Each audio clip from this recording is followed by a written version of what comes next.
Hello everyone! My name is Kathleen Kate Avery Sr. and magluluto ako ngayon ng adobong manok. Pero bago ako magluto ng adobong manok ay pinaglaruan ko muna ang aking pusa. Let's go!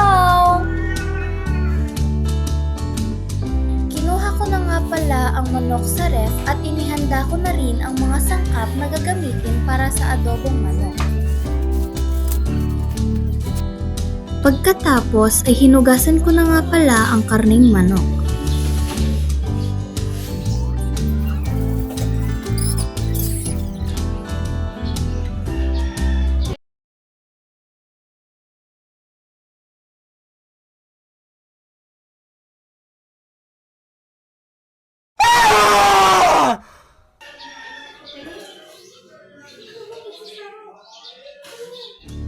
Hiniwa ko na nga dito ang sibuyas.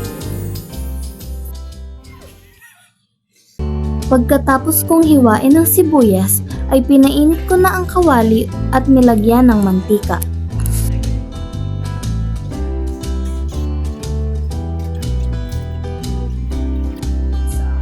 At nang mainit na ang mantika, ay inilagay ko na ang sibuyas upang igisa ito.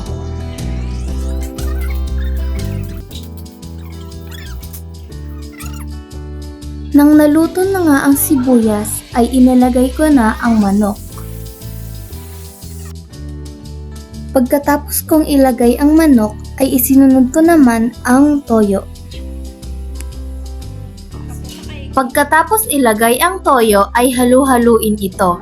Maghintay ng ilang minuto bago haluin ulit ito. Bakit ka nag-iba?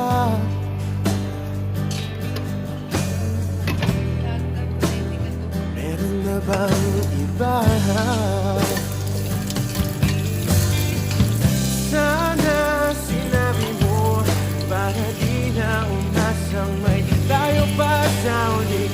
Sana sinabi mo hahayaan naman kitang sumaya at umalis. Sana sinabi mo para di na umasang may tayo pa sa uli. Sana sinabi mo hahayaan naman kita. Sana sinabi mo para... At nang naluto na nga ang ating adobong manok, ay ilagay na natin ito sa ating lalagyan. At ito na nga ang ating adobong manok. Ed, tingnan mo. Pagka-plating Ed. Tingnan mo. Nice. Turut-tut-tut-tun. Turut-tut-tut-tun. Oh my God! Paano kung magmahal ka ng isang taong bawal mahalin sapagkat siya'y nakalaan na para sa iba? Tatanggapin mo ba siya na mawala para hindi magkasala?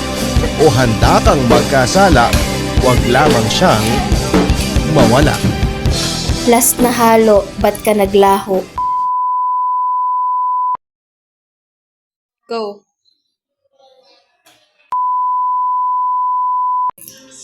Video ni.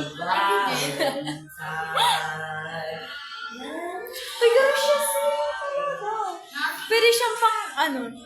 Ay, ang ano, ang paka-kulay niya kang... Gano'n siya pang-horror!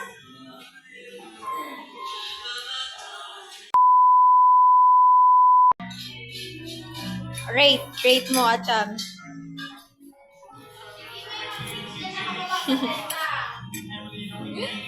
Ano? Sige talaga! Ano? 7 Mascadon! Ano? 7 Mascadon! Clear siya. Mascado!